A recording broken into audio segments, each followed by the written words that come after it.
నిస్సార్కి సంబంధించి 39 అడుగుల stationery antenna reflector ఉంటుంది. ఆ రిఫ్లెక్టర్ మొత్తం గోల్డ్ ప్లేటెడ్ వైర్ మెస్ తో ఉంటుందంట. దీంతో రాడార్ సిగ్నల్స్ ఈజీగా క్యాచ్ చేయడానికి, దాంతోపాటు హై రెజల్యూషన్ కెమెరా, దీనిలో క్లౌడ్స్ ఉన్నా ఈ కెమెరాలోంచి పిక్చర్స్ తీయొచ్చు. డే అండ్ నైట్ డేటాను కలెక్ట్ చేయొచ్చు అంట. ఈ వెదర్ కండిషన్స్, ఎటువంటి వెదర్ కండిషన్స్ ఉన్న ఈ నిస్సార్ రాడార్ శాటిలైట్ అనేది 3 years పాటు తన పనితీరు ఉండొచ్చని అంచనా వేస్తున్నారు. మన ఎస్ బ్యాండ్ అయితే 5 years పాటు వర్క్ చేస్తుందంట.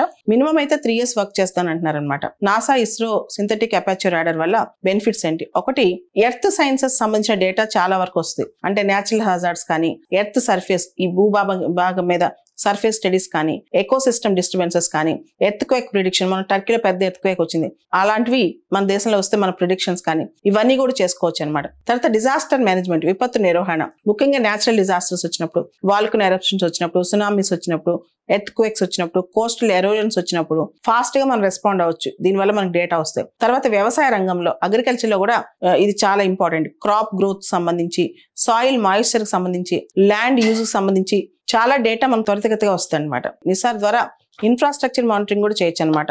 ఆయిల్ స్పిల్స్, ఎక్కడైనా సముద్రంలో ఆయిల్ స్పిల్స్ పడిపోయినా, ఏదైనా సముద్రంలో వచ్చే నౌకల్లో ఆయిల్ స్పిల్ అయిపోయినా, తర్వాత అర్బనైజేషన్, పట్టణీకరణ సంబంధించిన డేటా, ఫారెస్టేషన్, డిఫారెస్టేషన్ సంబంధించిన డేటా, ఇవన్నీ కూడా నిస్సార్ ద్వారా మనం సేకరించవచ్చు.